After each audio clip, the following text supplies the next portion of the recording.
Hello everyone and welcome to the Redmen TV and today's Liverpool news update. I'm Ste, joined by Luke Fiore to be talking about all basically the news in and around Liverpool, and Luke's name is Fiore and there's actually been a lot of fury around referees. Of course we're going to be speaking about David Coote because it's the hottest topic in football at the moment. It's one of the maddest stories that you're ever going to come across. We're going to be, and obviously it influences Liverpool, so we're going to be speaking about that. We've also got a little bit of injury updates as well on the likes of Ste, Alexander-Arnold and Harvey Elliott, more football related matters. But I'll be honest, Luke, when I booked the show in, obviously we were speaking like a week ago when we said coming on Tuesday, I'm sure we'll find some news to talk about. You could have given me long odds on perhaps intoxicated, let's say allegedly, or something, referee being doxed or whatever, video comes out 3 or 4 years later of him calling Jurgen Klopp the German C word, his mate saying he hates Scousers. Like, this is genuinely one of the most bizarre things that's happened for a long time. You couldn't have put odds on it, could you? It could have been like 1,000 to 1. This was going to be the news we were going to talk about today. It's absolutely nuts that it's come out, and it's really damaging for the PGMOL, massively damaging. So it's absolutely bizarre. I'm sure you've all heard or seen the news. Just a quick recap of what happened. So on Twitter or X or whatever we're calling it these days, a video came out of David Coote and another man talking about Liverpool games. I'm going to scroll down past all the nonsense on the Daily Mirror advert. The man asks David Coote, what did you think of the Liverpool game earlier? Coote says Liverpool were, I think I can swear now, I'm going to swear, Liverpool were shit. He is then asked, what do you think of Jurgen Klopp? And which he replies, the C word, I'm not going to say that one, absolute C words. And then aside from having a right pop at me when I refereed them against Burnley in lockdown, he accused me of lying and then had fucking pop at me. And then he goes on to say, I've got no interest in speaking to someone who's so effing arrogant, so I do mean best not to speak to him. I mean, James Milner gets a shout out. Says James Milner's all right. He shows a picture of himself with James Milner, which is mad. It's crazy that he just has that saved, like, it's just on mad. His phone. Talks about breaking social distancing, and then he ends with, but my God, German C word, F me. This is a man, right, Luke, and I'll be honest, I've never believed conspiracy theories about refs. My general take on refs is they're all crap. For most of the time, they're crap, and we got VAR to make them better, but the same refs couldn't use VAR, so ultimately it ends up being a bit crap. But there are a lot of people now saying, rightly or wrongly, David Coote has since been involved in big Liverpool incidents. Yeah, obviously the most obvious one would be Martin Odegaard's handball against Arsenal when they didn't review that one. Mm-hmm. We think probably before this video came out, we think he was the one who didn't suggest Jordan Pickford should be sent off for the challenge on Virgil van Dijk. Tongues are wagging, like what you said. This is why this is hugely damaging, because it's I think anyone who did question referee integrity has now got more fuel to that fire. Well, yeah, that's what it is. You're talking about the refereeing integrity of the league and how it's been defending it for how long, saying all the rest are impartial, you know what I mean? All the rest of it, there's no bias whatsoever. And this is clear, blatant bias. Like, it's blatant. And these refs are opinionated. Yeah, you can have an opinion, but you can't come out and call the opposition manager, one of the sides a cunt. You know what I mean? You can't do that. So they've got to maintain professional standards, like in the workplace and out the workplace as a referee. You know what I mean? You've got to remain neutral and sort of everything. You can't be seen leaning to either side. You know what I mean? The only two things he said were all right was that James Milner was sound. And I think I seen in the Mirror they've backdated it to the 7-2, probably a couple of nights after that. And Liverpool shit, we were pretty shit that day. But I don't know if we should be saying that, to be honest. It's one of those things, for me, and also, by the way, the fact that he emphasises the German bit is a little bit in its own way. It's not great for him. But also, it's also stupid. Like, you have to question a man's intelligence at this point. Again, we don't know if he'd been drinking or whatever. But like, yeah, he's heavily under the influence of something. He looks like he might. Yeah, he looks like he might be. But even so, even if he is or isn't, you're a referee. Like, it's quite stupid to let someone, even on the next one, he goes, that can't be shared anywhere. Yeah, he knows. Why are you filming it? Like, there's got to be something like a little bit weird going on there. It's mad. I watched some of the Redmen originals yesterday. Do you know, of the where Paul was talking about it, and he's talking about he's the kid, like, he's just like at a party, like, sort of, can I bring me mate? It's almost like he doesn't have the bottle to say to him, mate, you can't be videoing me, I'm a ref. It's like he's bottled it. You know what I mean? It's crazy. It's absolutely bizarre. And then, for what it's worth, the PGMOL asked for a statement. They've said David Coote has been suspended with immediate effect pending a full investigation. PG MOL will be making no further comments until that process is complete. So that's what they've come out and said, obviously. The weirdest one, actually, Luke, as well, is that via Darren Lewis of the Mirror, a statement came out saying David Coote denies it was him. Yeah. And then said it was fake. And then it was about an hour and a half later, comes out and goes, actually, I don't think it's fake, but I don't remember saying it. I don't remember saying it. Well, no shit, Dave. I mean, there's a lot of... If that was a deep fake, yeah, it come out as a deep fake, it would have been the greatest deep fake anyone's ever made. I'd have been worried for society. Also, you're not the first person who's been off the, allegedly off their head in a house at like 4 a.m. saying things they don't remember. A lot of people have been there, they just they don't happen to be referees. I suppose, let's turn it back to what it is now though, mate. He obviously referees Liverpool at the weekend. There was a gap where he didn't referee Liverpool for a few years after the Andy Robertson incident at Burnley. Yeah. It's just, like you said, it's highly damaging because anyone who thinks there's an agenda, referees, they're corrupt or whatever, and listen, I still don't believe that's the case. I think some of them are just crap. Mm-hmm. I do also believe, though, that you can have subconscious bias, unconscious bias, where there's a 50-50 decision and it could go either way, and you without even thinking about it, you're just leaning a certain way. And that's the worry with Coote, because, Howard Webb came out and said, after the Erdegaard handball, it probably should have been a penalty, but the referee thought he slipped, kind of thing. He now no longer gets any benefit of any doubt by people who maybe think that there's something untoward going on. Yeah, exactly. So obviously we already know his opinion on Jurgen Klopp, the manager, the players, you know what I mean? But think about it now, even worse, he can't referee Liverpool ever again. He probably shouldn't referee the Premier League ever again. That's something else to talk about. The referee's going to defend him this time round. Are they going to championship for a few weeks till it blows over? Or is he just going to go all together? Anyway, back to the other points. He can't ref Liverpool again if he's going to carry on reffing, because even if it's going to be conscious bias, isn't it? He's going to be thinking, these fans who've exposed me on Twitter here, you know what I mean? If he's going to be hammering us, he won't want to give us any 50-50s, anything like that. And then it might go the other way where he's like, I've got to give them everything now to show that I'm not being biased. Either way, it's not going to work out for him, and it's going to be really difficult to come back from. So, I suppose, again, Liverpool have been asked for a statement. They've refused to comment. Yeah, they're going to wait for the investigation and all that kind of stuff, which I understand as well. Yeah, I'm just trying to think from a Liverpool point of view. If you're Jurgen Klopp now and again, you're seeing that, hey, it's not nice to hear someone calling you a cunt on the internet. Is it nice? You wouldn't want that at all. But also, there must be something there where you're absolutely fuming about this. You would go back to every time he's reffed or made like what you'd say is a 50-50 decision that doesn't go your way. Even at the weekend, he wasn't going to give a foul against Mohamed Salah. Yeah. He just so happened that Darwin Núñez scored. Now I know there's Villa fans saying, well, he didn't give the penalties and all that. And I see your point. I always think it's worse, though, Luke, when the person's the VAR. Because on the field, you can always say, I missed that. Yeah, I didn't have a good angle, whatever, I didn't see it. But when it's things like, for example, the handball against Erdegaard, he's watched that and made that decision. And when it comes after this video's been filmed, and he's clearly got some type of issue, especially with Jurgen Klopp. Yeah. His mate saying, he hates Scousers and whatever, and he doesn't exactly jump in to defend that either. Yeah, exactly. It's messy at best, and it's highly damaging to the league at worst. Yeah, I mean, this is the problem now, and we're going to look back at like loads and loads of decisions people have already been doing it on Twitter, and be sort of looking at it and going, oh, well, Coote didn't like us there, so was that the wrong incident? I think the main one around about is that Odegaard one, because that is so blatant, isn't it? It's so blatant. It's not even a lean 50-50. Like, that is a penalty, and he hasn't had the battle to go to the ref and go, oh, you should go to the monitor here. You know what I mean? So it's stuff like that what makes you question it. But I don't know if he was the fourth official of the VAR for the Van Dijk Pickford as well. I'm not he was the sure. VAR, yeah. But that was before. That was before this video. We think before this video. Because we think this. Oh yeah, it would have been because it's a 7-2 Villa. We think this video might have been around the Aston Villa time. Yeah.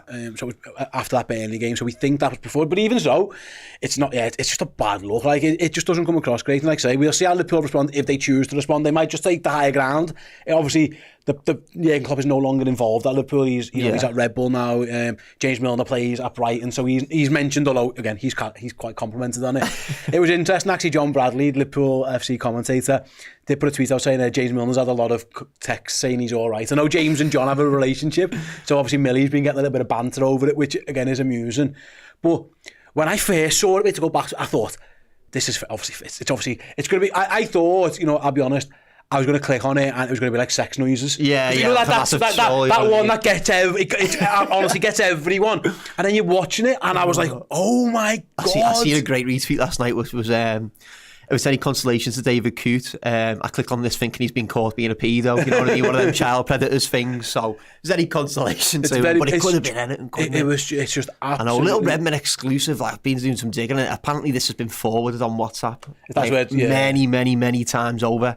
Then it's just hit a Liverpool group chat and they've just gone, we're not having this. Yeah, I was going to say, you start wondering how it gets out and who's forwards in it. And I suppose, like, and again, you've got to be very careful with legalities, and I understand this is just a conversation, but like, how long's this person had that video for? Does David Coote does he know they had the video? Like, I remember, you know, it isn't the first time someone's like been involved. He can't remember taking the video. Yeah, that's true. Yeah, he wasn't aware of it. He must know. It's just absolutely an incredible story. One of the maddest things that's ever happened. But do you think Liverpool should be doing something about this? Do you think is there anything they can do? I don't know. If I'm honest, like, what course of action could you take? I mean, if he wanted to, I suppose, yeah, maybe. But like, in truth, it's a fella in his house saying what he thinks of someone, so he's allowed to think that. But I don't know. Jürgen's not going to do anything about it. To be honest, he's not asked, is he? You know what I mean? He's not bothered. He's not here anymore. And I think what Liverpool need to do now is really put the PGMOL under it and just question the integrity of the refereeing in the league. And, well, to be honest,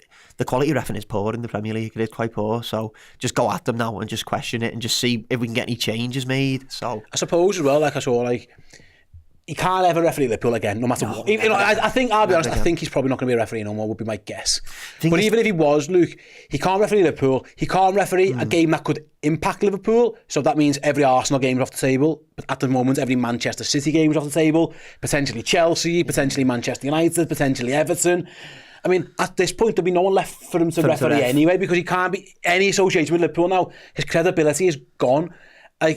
Listen, it feels like that video is ultimately going to cost the man his job. It feels like that's where we're heading towards. I disagree, but in the sense, I don't think he'll referee the Premier League ever again. Go abroad. But I could see the PGL just putting him in League One or something, just so we can keep some work or something. You know what I mean? Just something like that. We've seen it last year when there was a few questionable decisions going on. You know, they just knocked people down to the Championship to League One.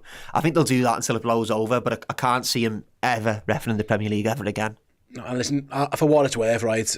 He's fucking crap. Yes. So if he wants to be binned out of the league anyway, then he's more than entitled to do it. There's other refs as well that I wish that was the case for. But yeah, just an absolute bizarre story, absolute crazy story. And yeah, I'm sure there'll be plenty more fallout for it. And if there's more to come in the near future, of course, we'll cover it. Right then, Luke, let's get back to Liverpool. Well, actually, current Liverpool players. Injury news is never good news. But Liverpool have had some pretty positive injury news recently, and it's around, obviously, Ste Alexander-Arnold. According to Paul Joyce in the Times, I've got this Anfield's report up here for now because, I can't bring the paywall Times up. It looks like Trent's only going to now expect it to... According to Paul Joyce of the Times, the scan has shown that with Ste Alexander-Arnold, he's only expected to miss a couple of weeks. Obviously, he limped out of the game against Aston Villa very early on. With what looked like a hamstring injury. That's now been confirmed. The Daily Mail's Lewis Steele says at the latest Southampton on November 24th is like potential. At the latest is Man City on December 1st. So it looked like Trent's, touch wood for now, has avoided a serious one. Yeah. He might miss Southampton. Madrid on the Tuesday before City though. There's potentially, so we'll see how he goes. But Southampton's that period, he's definitely going to miss England. He's withdrawn from the squad. Could have been worse, I suppose. When you see him sitting down on the pitch, you're thinking, "Oh, this is a tough one." But actually, if he misses a couple of games at best, it could be okay. I'm just going to bring the fixture list up. Yeah, it's Southampton, then Madrid midweek, then City. Yeah, Southampton is Sunday the 24th. Real Madrid is the 27th. That's actually a Wednesday, so it gives you a little bit more time, and then City on the Sunday, December 1st. So I mean, Liverpool will be desperate to get him back for the 27th, won't he, against Real Madrid? But it's at the end of the world if he misses. It's not the end. We've got Conor Bradley. You know what I mean? And also because Liverpool have done so well, Luke, Liverpool have done so well in the Champions League. Actually, I know it's Real Madrid and I know it's a massive game, but it isn't no longer the must-win game that it probably felt like it might have been at one point. So if Liverpool don't, worst case, if they lose back against Real Madrid, they're still in a very strong position to finish in the top 8. Yeah. So, mate, I wonder if Liverpool now decide, just focus on getting Trent back for City. Because it always feels like every time we play City, Trent's injured. Like he's missed a few games against them, and, James Milner's had to go right back, Joe Gomez or something's had to go over there. Conor Bradley might have to go there, but you'd like him back if you can for City. Yeah, you want him back for City. You think some of the games he had against City, especially at the Etihad, you can carry some of that form over to Anfield. That'd be great for us. But in terms of getting him back for Real Madrid and just back to that point, like you said, it's not crucial. We're probably only one win away from securing ourselves in that top 8 guaranteed. We might already be. You know what I mean? So, and we've still got Lille, PSV, Girona all to play. So it's not the end of the world. I suppose that's something good about this new format. We're not playing Real Madrid twice home and away and fighting for top spot. Yeah. So if anything, we want to avoid in the Champions League that extra game. But like you said, it's not the end of the world. You can't scout him either if he doesn't play against them. Yeah, exactly. They can't tap him to be up. honest, if he doesn't play, it might do him some good, because he's going to come under so much scrutiny in that game, especially, if he makes any errors or anything like that. He could be a not mistake, you know what I mean? And he's going to come under a lot of scrutiny. So it might be all right for him to miss that one. Yeah, absolutely. We'll see how it goes. But yeah, really good news, because it looked like, again, Trent missed a lot of time last year with injury, and it's been a lot of players have withdrawn from that England squad, and I know some people have raised eyebrows, and there's been people saying it's a disgrace, yada, yada, yada. He went off in the 20-odd minute or whatever it was. He's clearly injured. Yeah. But I suppose... The way he sat down as well, the way I was in the ground watching it, I was like, I reckon he might have already knew me, I know he didn't say it in the press conference, but as soon as he sat down, Bradley was up, stripping off. And it wasn't like, go get warmed up. He was stripping off straight away. So I don't know, maybe they knew something in the warm-up or something like that, but he didn't mention anything. So yeah, there's been reports he's been having injections on a side strain or something that he picked up in England. So yeah, it's all one of those. I suppose... I've bemoaned actually, Luke, the timing of this international break, because Liverpool were in a good moment and it felt like their biggest rivals were in iffy moments. City and Arsenal in particular were struggling with whether it be form, injury, fitness, whatever it was. But one positive is, it's 2 weeks that he's out for most of that 2 weeks. He wouldn't have been playing anyway. It's a silver lining, really, I suppose. Definitely. Because you would have wanted, again, I wanted to play City now. I'd have wanted them this weekend if I could. You know what I mean? The form they're in. We want the games to come thick and fast, don't we? It always seems to come just at the wrong time, the international break for us. But this one, we'll tend to be glad of it at least anyway. Let's move on then to injury news. Some pictures out today. This is revealed, released by Liverpool, of Harvey Elliott back out on the grass and training with the ball as well. So as written by Glenn Price for the official Liverpool website, Harvey Elliott continued his injury rehabilitation, easy for me to say, by taking part in a training session with Liverpool under-21s on Monday. Elliott's been sidelined since sustaining a foot issue in early September. He joined Barry Luter's squad for the on-pitch workout at the Access Training Centre, and there's some pictures of him as well. Obviously, Elliott's been out for a long time. Liverpool have actually done well in his absence, Luke, it's fair to say. Jones, Szoboszlai, McAllister, they've generally rotated to 3 in those forward areas. But Harvey's definitely got a role to play in the next couple of weeks. Liverpool would like more options. It'd be fantastic. Again, he could be back for that Southampton game at this rate. He's, if he does 2 weeks of outdoor training, you'd hope that he's at least in consideration for selection. Could be a welcome boost here for Liverpool, because he hasn't got the miles in his legs. There's a good chance somebody else gets injured. We've got players flying off all over the world in these next couple of weeks. Those 4 I mentioned there are all, in terms of Jones, Gravenberch, McAllister, Szoboszlai, are all going to be playing internationals. It's a welcome boost to have Harvey back. Yeah, I also think as well, with going into the international break, coming back to Southampton away, it's never easy to play away after the international break, is it? But also the players have come back from South America, often we drop 1 or 2 of them. Because the long flight time, stuff like that, they might play like Thursday and then we're playing Sunday, you know what I mean? So it's a good option to have back. If he has 2 weeks of outdoor training, getting himself back fit, you'd hope he maybe be in contention for the start and maybe pushing it a bit. Let's see what happens. But I could definitely see him playing half an hour against Southampton when we come back, and be welcome back as well. He's an electric player on the ball, especially when he's playing in that sort of right side of midfield role as well. We can pick it up and carry it and come inside on his left foot. So We all know how busy the Christmas period is. When Liverpool come back, so from Sunday the 24th is when they play Southampton. Between Sunday the 24th and then Boxing Day, Liverpool play 1, 2, 3, 4, 5, 6, 7, 8, 9, 10, 11... 11 games between the 24th of November and the 26th of December. So they go Southampton, Madrid, City, Newcastle, Everton, Girona, Fulham, Southampton again in the League Cup, Tottenham, and then Leicester on Boxing Day. Like there's 11 games. There's a lot of games there to be played. That in it, yeah. You're going to need everyone. There's going to be injuries, suspensions. People are going to be tired. Like it'll be interesting, Luke, where the manager and what he does with Harvey. Because to be fair. And it maybe, again, Slot was new and he was getting used to it and there wasn't too much in terms of intensity. Harvey actually didn't get much of a look in. No. The manager had his team and he tended not to rotate it. It was only, again, the League Cup game he heavily rotated against West Ham. But it'd be interesting to see where maybe Harvey sits on the pecking order. Is he above Curtis? Is he behind Curtis? Where does he sit? Because, again, he didn't really get a sniff. Yeah, if we're talking about the squad rankings, I think if you're coming back injured, aren't you? You're probably going to be sitting at the bottom. You'd imagine so anyway, especially the form Curtis has been in as well. He's been playing unbelievable of late. But it will be interesting, like you say, to see the rotation because Slot doesn't like to rotate much usually. He made a couple of changes on the weekend. It was a bit of a surprise, actually. So let's see what happens. I mean, it's going to be interesting. You can't play 11 games and for clarity, I think it's 11 games by the 29th. It's 10 games for Boxing Day. It's a lot of games. So in a month. you can't play all 10 and then have 9 players playing every game and just be rotating 1 or 2. We're going to have to see a bit of chop and change going on. So it'll be interesting. It'll be interesting. Where would you see, looking at how Liverpool have been playing now, what role suits Harvey Elliott? Because is it? It feels to me like it's Gravenberch and McAllister +1, and that +1 has to provide the energy and the press and the creativity.